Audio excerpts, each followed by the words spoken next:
Cutting large format tiles precisely requires planning, the right tools, and steady technique. Start by measuring twice and marking tiles with a pencil or felt tip marker that contrasts with the tile surface.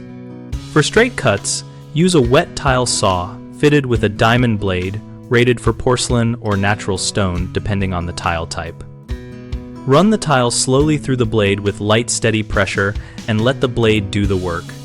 For repeated identical cuts, build a simple jig from scrap plywood and clamps so the tile aligns the same way each time. This saves time and keeps edge tolerance consistent. For L-shaped or angled cuts, mark both faces when possible. Score the surface once, then finish the cut on the saw to avoid chipping. If you do not have a saw, consider a quality tile nipper for small notches, but practice on scrap first.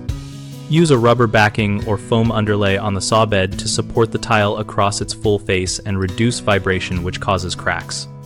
Always dry fit pieces on the floor before adhesive so you can make minor adjustments and avoid recuts after thin set is applied.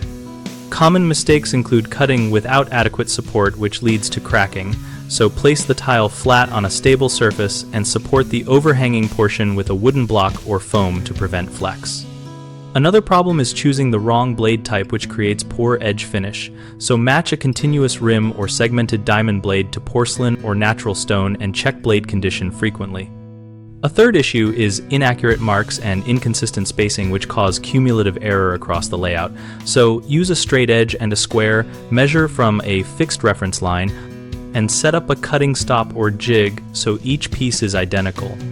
At bighomeprojects.com, we connect homeowners with local contractors and provide a discussion community where users share tips and experiences about tasks like large format tile cutting.